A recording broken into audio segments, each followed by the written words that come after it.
Assalamualaikum warahmatullahi wabarakatuh, teman-teman semua.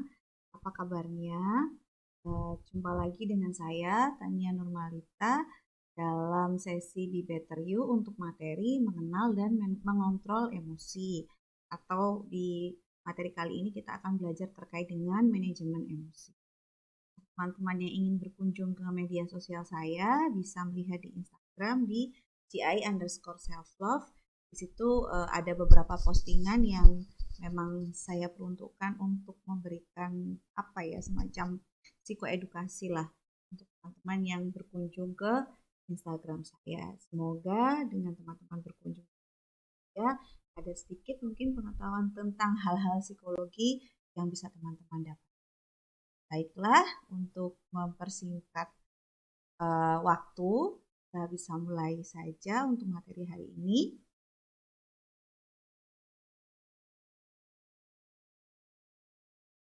Jadi pengertian emosi menurut Goleman di tahun 2000 merupakan setiap kegiatan atau pergolakan pikiran, perasaan, dan nafsu atau setiap keadaan biologis dan psikologis serta serangkaian kecenderungan untuk bertindak. Simpelnya, emosi ini merupakan sebuah reaksi. Bisa muncul seperti ekspresi fisik gitu ya, akibat adanya rangsangan atau pemicu, baik itu dari dalam diri kita sendiri ataupun dari luar. Jadi reaksinya itu yang dinamakan sebagai emosi dan biasanya muncul berupa ekspresi fisik. Emosi dalam Islam, dalam surah Yunus ayat 57, Allah menyebutkan bahwa hai manusia, sesungguhnya telah datang kepadamu pelajaran-pelajaran dari Tuhanmu dan penyembuh bagi penyakit-penyakit yang berada dalam dada dan petunjuk serta rahmat bagi orang-orang yang beriman.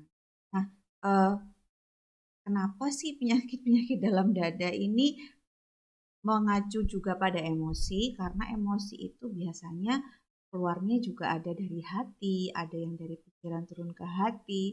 Maka dari itu dalam Al-Quran Allah sudah menyiapkan obatnya atau penawarnya apabila kita harus terpaksa ataupun kita akhirnya harus menghadapi situasi di mana emosi negatif itu harus muncul. Karena memang dalam Al-Quran itu adalah guidance gitu ya, semacam buku panduan untuk manusia supaya bisa menjalani kehidupan. Jadinya akhirnya kecenderungannya merasa sedih ya teman-teman. Padahal ketika kita ada perasaan terhadap lawan jenis atau mulai tertarik dengan lawan jenis itu sebenarnya tidak harus selalu diungkapkan ke lawan jenisnya gitu. Kita bisa menahan diri dari situ dengan bercerita ke teman kita yang baik, support sistemnya yang bisa memberikan solusi sesuai dengan koridor agama dan juga sesuai dengan koridor pergaulan dan norma sehingga kita tidak perlu melakukan sesuatu di luar dari norma dan hukum yang berlaku. Begitu juga dari segi agama. Nah, usaha kita dalam mengelola emosi itu ketika tidak tepat bisa berdampak pada kondisi psikologis tertentu. Apa itu? Yaitu stres. Loh, Bu, maaf, terbiasa mengajar siswa-siswa saya di sekolah. Loh Kak, maksudnya gimana dong Kak? Kalau misalnya mengelola emosi bisa buat stres, berarti kita tidak usah mengelola, bukan seperti itu. Jadi masih banyak orang yang salah persepsi ya, mengelola emosi dengan menahan emosi agar emosi itu tidak mencuat keluar gitu. Nah, kalau misalnya ditanyakan proses pengelolaan emosi yang seperti apa yang bisa menyebabkan stres, bukan pengelolaan emosinya ya, tapi lebih ke proses menahan emosi ini supaya tidak terluapkan. Jadi berusaha denial, berusaha mengingkari bahwa diri ini sedang mengalami emosi negatif, itu bisa membuat kita terkena stres. Nah, stres sendiri itu apa?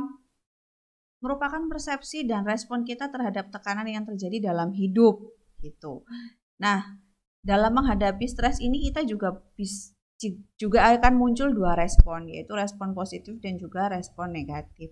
Maksudnya bagaimana, Bu? Jadi ketika kita stres, kecenderungan respon positif kita itu kalau kita bisa mengakui bahwa kita sedang stres dan kita punya kemauan untuk bisa mengelola stres itu dengan baik, maka kita akan cenderung memberikan respon yang positif, yaitu pertama bisa melakukan hal yang disenangi, tentu saja tidak boleh melenceng ya dari ajaran agama dan juga norma yang berlaku.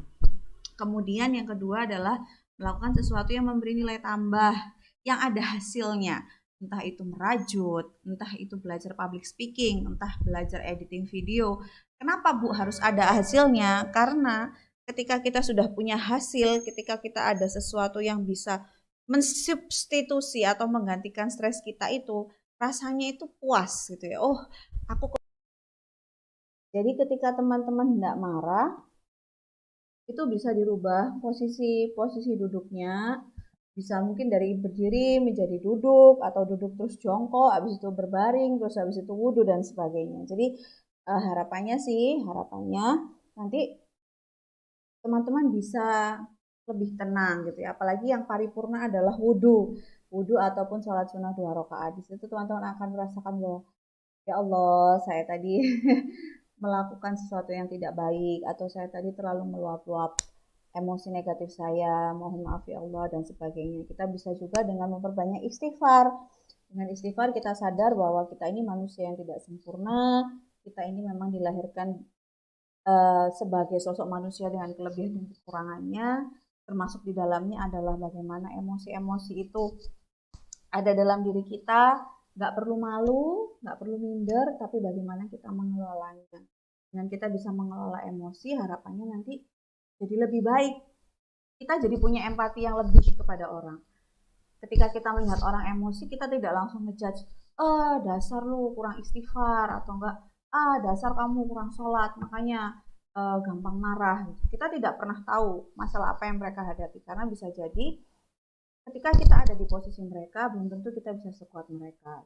Dan bisa jadi ketika mereka ada di posisi kita, mereka bisa lebih baik pengelolaan emosinya daripada kita. Jadi kalau kita bisa mengelola emosi, kita mengakui kita sedang memiliki emosi negatif ataupun emosi positif, dan kemudian kita bisa menghadapinya dan menyelesaikannya, kita akan jadi lebih berempati sama orang, terutama yang sedang memiliki emosi negatif. Jadi tidak gampang judgement, tidak gampang menilai, tidak gampang mencela, tidak juga mudah memberikan solusi tanpa diminta. Itu yang perlu kita latih. Jadi pengelolaan emosi itu manfaatnya sangat banyak buat kita. Jadi emosi itu merupakan fitrah dan nikmat teman-teman dari Allah yang diberikan kepada kita. Jadi melalui emosi kita tuh bisa merasakan nikmatnya bahagia, feeling blue-nya sedih, terus akhirnya kita terpacu untuk mencari solusi ketika kita sedang marah, besar, atau bad mood gitu ya, ataupun takut. Jadi emosi sendiri itu hadir bukan untuk dipendam dan dihilangkan. Layaknya energi, emosi ini hadir untuk diakui dan dikelola. Kita kelola, kita usahakan, kita coba selesaikan masalahnya, dan kita kendalikan emosinya.